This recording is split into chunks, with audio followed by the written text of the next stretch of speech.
Ladies and gentlemen, let's try and get ourselves to order here.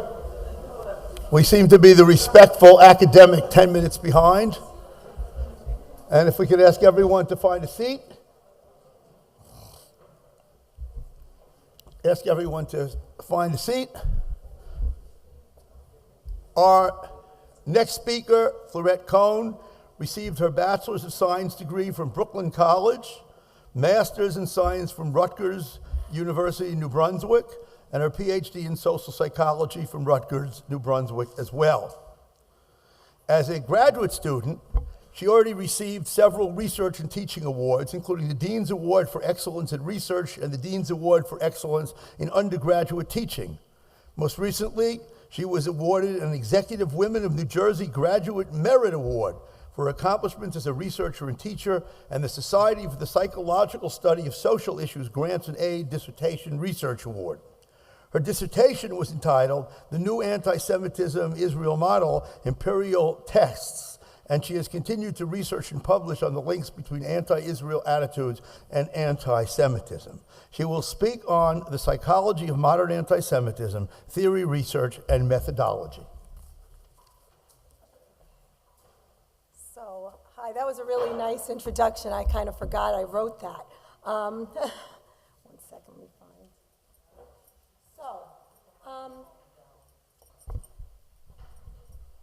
So over the next couple of hours, we have a full panel of discussants that are going. Sorry. Over the next few hours, we have a full panel of discussants that are going to look at the actual research and methodology behind anti-Semitism. But I know that this is a much broader spectrum, so I'd like to give you all an idea of the psychology of prejudice itself so that we can understand the psychology of anti-Semitism and where it's coming from. So, anti-Semitism, at this point, we're sitting at a conference for 3-4 days already. It doesn't really need that much of an introduction, but anti-Semitism, very bluntly, is prejudice towards Jews. It's a psychological phenomenon underlying prejudice, should help to explain anti-Semitism.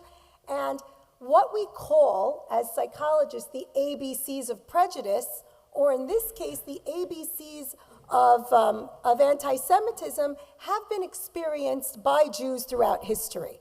So let's just take a look very, very briefly, psychologically, what's going on when we decide we don't like somebody, right?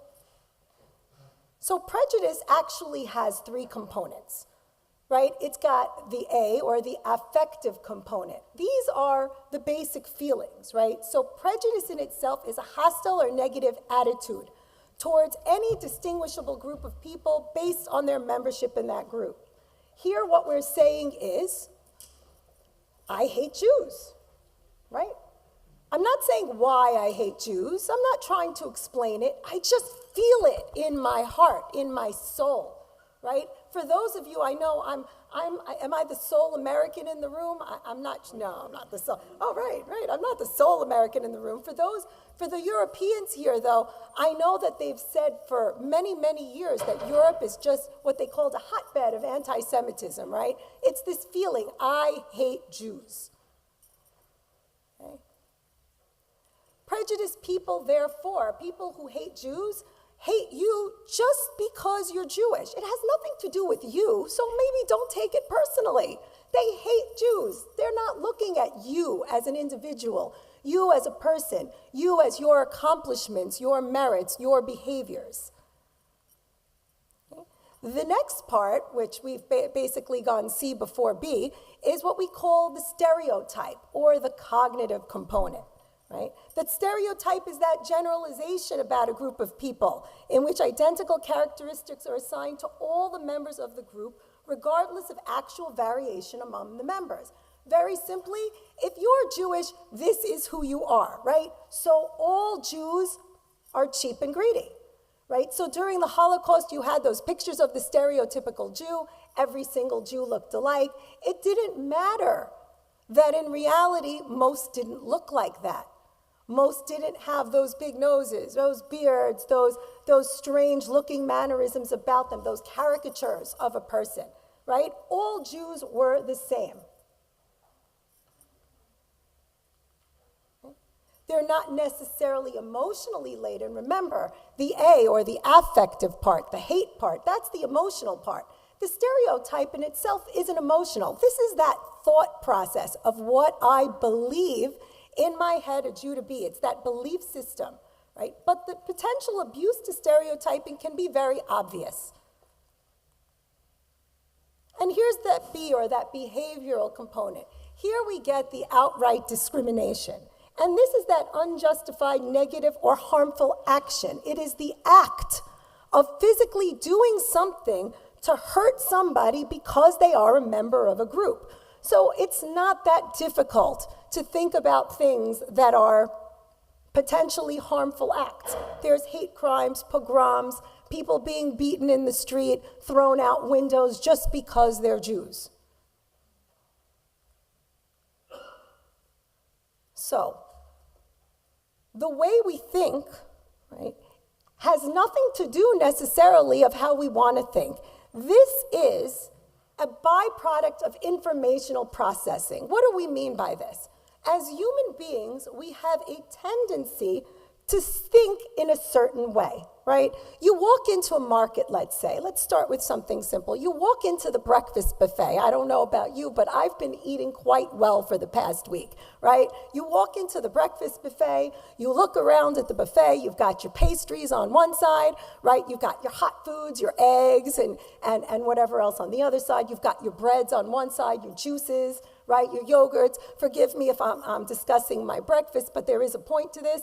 You look around the room, you stare at the breakfast buffet, and the first thing you do in your mind is you start to categorize your breakfast, right?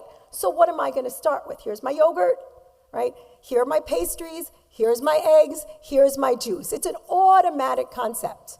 We do the same thing with people, right? And this works very easily. I'm from New York. I know when I walk into my classroom, I tell my students all the time, it's not a crime, it's just automatic. You walk into the room and you look at your students, right?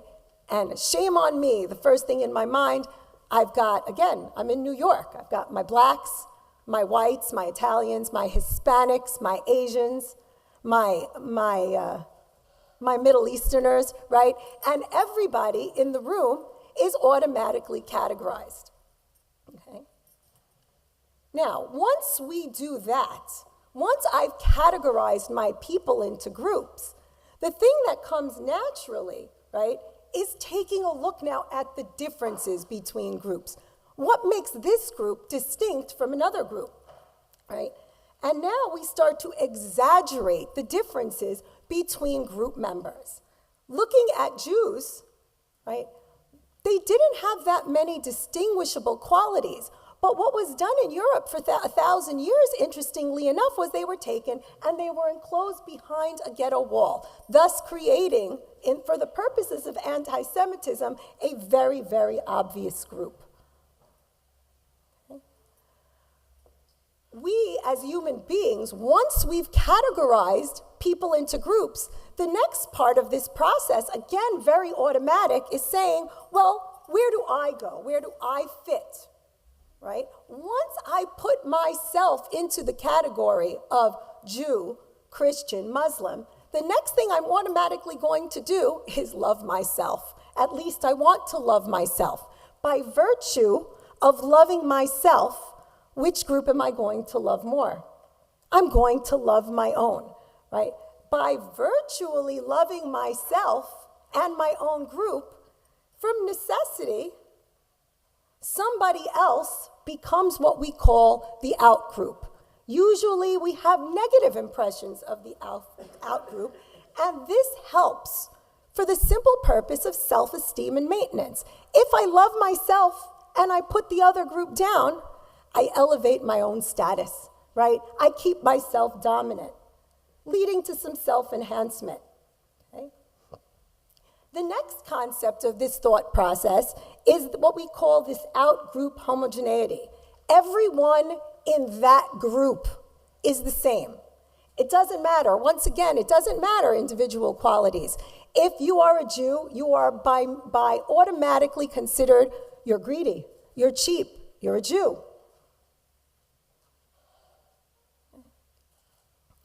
it's almost impossible. So I know I've been listening to many talks over the past week, and I know that many have said that to try and convince the masses of the virtue of the Jew was very, very difficult. And psychologically, here is the issue. It's almost impossible to get someone holding a deep-seated prejudice to change their mind. Number one, it's emotional, right? We said there's an affective component. I either love you or I hate you. I don't know why I love you or I hate you. I just do. And once somebody has that deep-seated emotional feeling, moving that or removing that is very, very difficult. This is why we say anti-Semitism is illogical. For the haters amongst them, you're just not going to be able to convince them. It's unfortunate, but it is the reality of the situation. Okay. Second, people who have strong prejudices have what we call a firmly established schema for this group. It's this idea or this mental picture in the mind of what this group is supposed to be. And once you see this picture in your mind, this mental group in your mind, changing it becomes very hard. I don't know if anybody's ever heard the expression. In the United States, it's quite common, and it's really quite uncomfortable. Anybody ever heard that term, "Are you trying to Jew me down?" Right? My American friends, right? "Are you trying to Jew me down?" I had a contractor work in my house once, had no idea I was Jewish. I don't really look the part. He walks into the door, and I said, that's really way ridiculously overpriced for what you're asking. He goes, come on, don't try to Jew me down. And I'm just looking at him, and I'm saying, wow, I'm a prejudice teacher. Should I say something? I know I'm supposed to say something. Then I said, you think he's going to set my house on fire? So, it's such for anyone who's ever experienced it, right? It's such an uncomfortable feeling. What do we do, right? What do we do? How do we change the haters? It was obviously, I'm sure, this wasn't the first time he used this expression, and I'm sure it wasn't the last. Right? Patricia Devine out in California developed a theory about how stereotypical and prejudiced beliefs affect information processing. What she's saying is, sorry to tell you, there's two kinds. There's automatic and controlled. So it starts out, it pops up automatically. Right? And according to this theory, we process the information about somebody first, right? And then what happens is once we process the information, we've categorized them automatically as Jew. Now, all of a sudden, this categorization automatically triggers, right? Now my computer in my brain is automatically working and lighting up. And the next thing we know, once we've hit the term Jew, all those stereotypes, once again, about the Jew pop into mind. Controlling the prejudice now becomes a different issue. If I'm an educated person who understands the concept of prejudice, I can now sit down and think to myself, do I want to accept this prejudice or do I want to judge this person? As a person, most often than not, we accept the prejudices and the stereotypes. Automatic prejudices can be triggered automatically when the group comes to mind, right? But there are many that don't want to admit their prejudice. At least in the United States, at least until recently, we were not allowed to be prejudiced. It was just not acceptable. It was a very PC thing. I'm not prejudiced. I have nothing against blacks. I have nothing against Jews. I'm a wonderful person. However, right, the prejudices, as we said, are they're automatically processed. So we need some kind of outlet to release them. Okay? All these different theories now start to explain why these prejudices will come out or what exactly we're fighting for, right? It's not that I just hate Jews. It's that they're stealing my job, my business, my future, right? Realistic conflict theory explains that it's limited resources that lead to conflict between groups and cause prejudice and discrimination. Throughout American history, new immigrants have always been a problem. I know the same holds true for Europe, right? In the early 1900s, the Irish came, they stole the jobs, they were the group who was discriminated against. Keep in mind, nothing to do with the color of their skin, right? Or the shade of their hair. They came in white as snow with blonde or red hair, pretty much looked like every other European, yet they were the targets of prejudice. Italians came in, same story, right? Asians, then eventually now we've got Spanish, and eventually we've got the Arab population. Every single group is different, but somehow the story and the quotas of immigration and the litigation that's going on within our court system having to do with immigration is an old story. It's always been the same. To let them in, to not let them in, right? Several historical studies document prejudice, discrimination, violence against outgroup members, and historically in the US, anti-Semitism rises with economic downturn. So for those who think that the economy has nothing to do with anti-Semitism, you would be wrong. In our last recession, anti-Semitism spiked. So in the United States, anti-Semitism was a problem. As they sat, for those of you who remember Ducati Park in New York, as they sat in Ducati Park right outside the stock market and the buildings, there were signs being held up saying, Jews go home, we hate Jews, anti-Zionism, yada, yada, yada. What does this have to do with your protests on Wall Street, right? And you sleeping in a park? But yet, as one spiked, as the economy turned down, anti-Semitism rose. Okay? Now, a very normal result of economic downturn and hardships is scapegoating.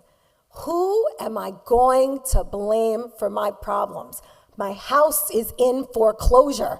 This is somebody's fault. It's certainly not my fault. I didn't make the mistake. Somebody's responsible for all of my problems. Scapegoating is that tendency to blame the individuals when you're frustrated or unhappy.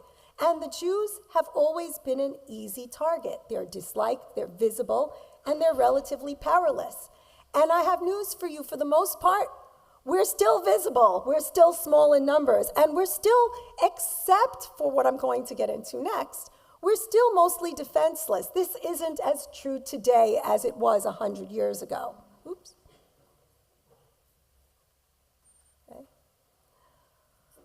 Through both explicit and implicit socialization, we're trained in the norms of our culture, right? So, at this point in time, if we're looking for a scapegoat and we found an easy target, and prejudice is on the rise, what am I as a person who doesn't really care one way or the other to do?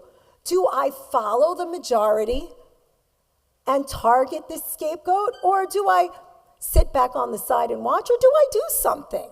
Very often, right, because of this simple normative rule where we want to fit in with the dominant portion of society, we just go along. And as a result, right, we get terrible prejudice or even maybe a Holocaust. Institutionalized prejudice then refers to the prejudice attitudes held now by the vast majority and where stereotypes and discrimination are the norm, right? So in many societies, especially here in Europe, anti-Semitism, it was tolerated and expected. It had always been the way. A little, one more rule, one more norm, one more targeting of prejudice, and many Jews said, oh, we've been targets of prejudice forever. What's different than every year? What's different now from the usual? So we conform, right? European society members allowed a Holocaust to happen because everyone around them did nothing, okay? So what's happening now? I talked a lot about the past and the social theories that could possibly explain anti-Semitism based on prejudice research. But how does this all tie into the current situation? Well, first of all, people believing they are not anti-Semitic, right? That's a thing of the past. Anti-Semitism no longer exists. I have to tell you, when I started my research approximately 15 years ago in New Brunswick at Rutgers University, I received a lot of resistance. Nobody had done psychological research in anti-Semitism in over 50 years. And when I walked in and said, I'm going to do some research on anti-Semitism and show that it still exists, not only was I laughed at, but I was yelled at. I was told I'll never get anywhere and I'll never do anything because I am researching a dead concept.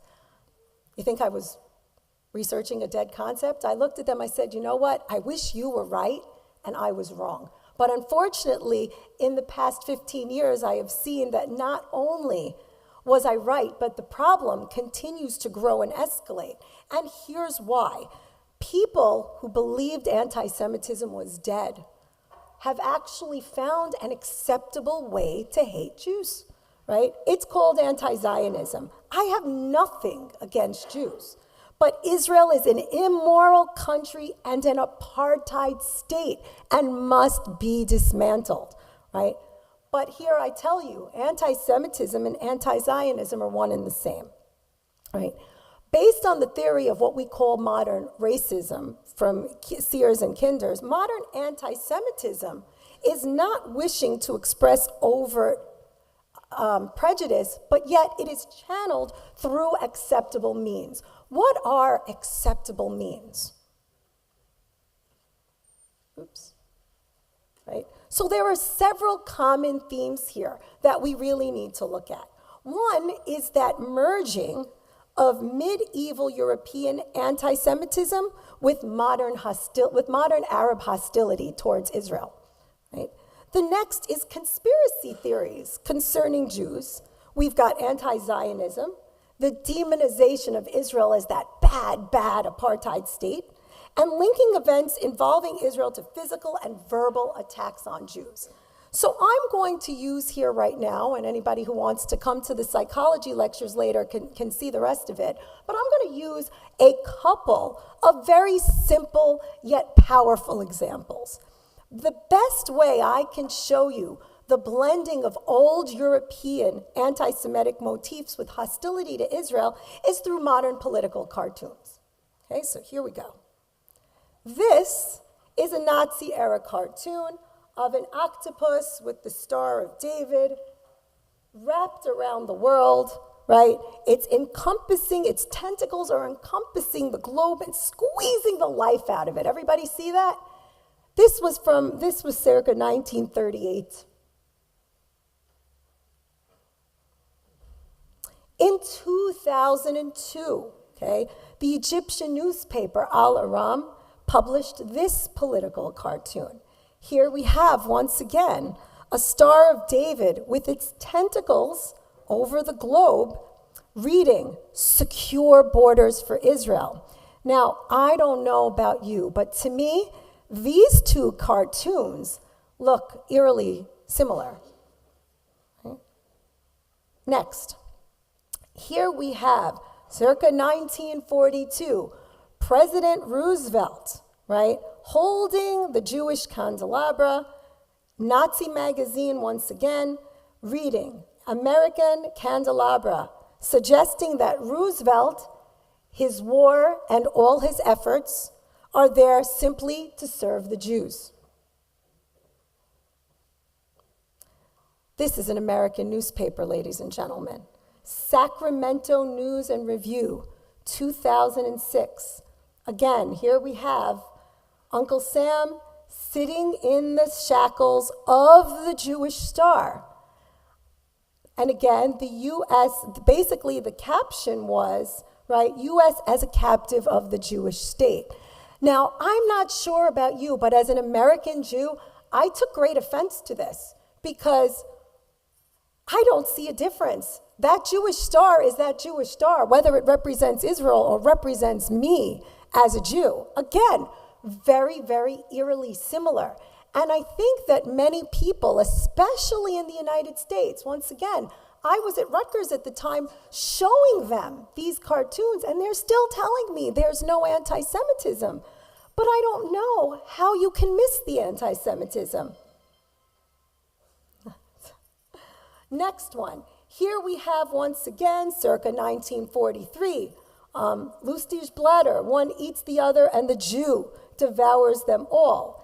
Here the cartoon is promoting the Nazi claim that the Jews were behind World War II, to destroy Nazi Germany, right? And you've got China and England and the United States, and just one eating the other, the Jew eating them all. And this, quite scary. Here you have former Prime Minister Ariel Sharon devouring a Palestinian baby amongst the wreckage of war. Now, again, if you look at this closely, you think, okay, this is an Arab cartoon in an Arab newspaper, right? I mean, they're upset. You've got children dying, you know. They're blowing up Jenin. They're blowing up Gaza. They're wrecking homes. They're quite upset. They're printing these cartoons.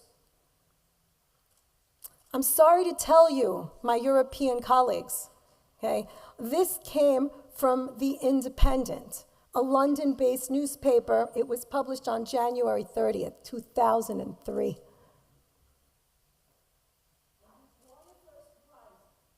And it won first prize, thank you. I don't think there's very little, right, left to say. The situation looks pretty grim, right?